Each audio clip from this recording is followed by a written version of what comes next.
Hi guys, I hope you are doing well today. I just wanted to touch base with you about small groups for this weekend. We are diving into our series on studying the Bible, and we're talking about really what it means to read the Bible and then understand what it says. So for your small group activities, you'll have some discussion questions on the large group portion. But then you will give each child one of these that says choose your own adventure, and they're different Bible reading plans. And so it says like read about a hero, read about a king, read a proverb, read from the Gospels.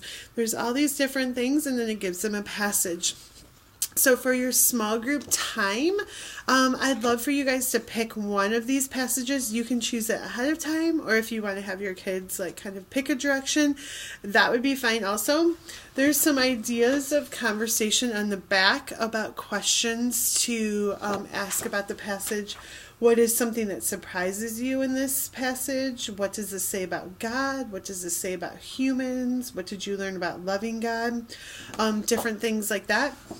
But then you're also going to have a giant poster that looks like this. That's going to be something that you're going to be focused on for the next couple weeks. So just getting kids to engage in reading God's Word and then really finding out what it means for them. So what I would love for you guys to do is read a passage, choose it from your adventure sheet, and then kids can choose one of these different ways to really describe what they took from the passage. So they could draw it, they could write it, they could pray it, they could research it. That might be a little hard in class. They can imagine it. I'm going to have some Legos. They can build something.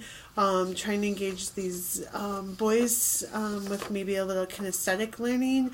If you have other thoughts on something that might be good for your boys or your group in general, you can definitely bring that in too.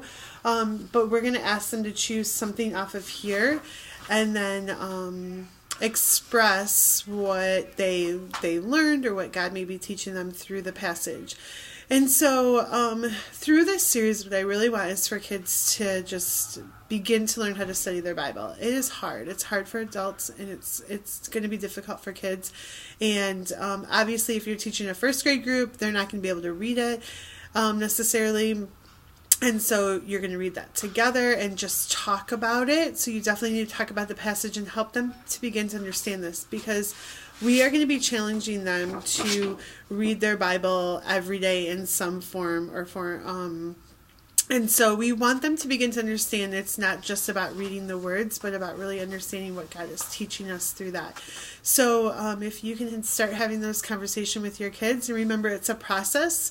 So while it might not look perfect this week, and it's never going to be perfect, right? But we're going to keep working towards growth.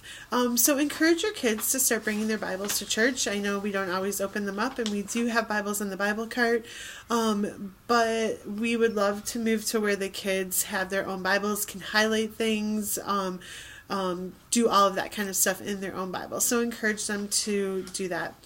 Other than that, we're gonna, just so you guys know, on Saturdays, we are gonna start combining with Elevate on Saturdays from here until the end of summer, at least, to kind of pool our resources, work together. And so we'll be moving back and forth between the Quest Theater and the Elevate Theater every other week, just so kids can have some familiarity on both ends.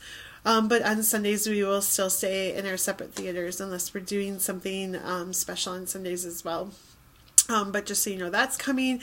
And then promotion weekend is about a month away. It's Father's Day weekend. And so be thinking and praying about where God is leading you next. If you're in third grade, if you want to step down to first grade and kind of start over with a group of kids that you can work your way through again, or if you would want to step back to second grade and do a second and third grade group again, because I know not everyone loves first grade.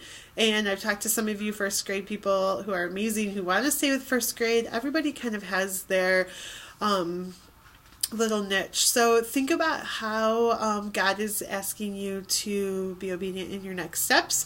And I'm going to be coming around and asking everybody in the next week or so. I hope you guys know that you are loved, and I am praying for you, and I hope you have an awesome week, and I will see you soon. Take care.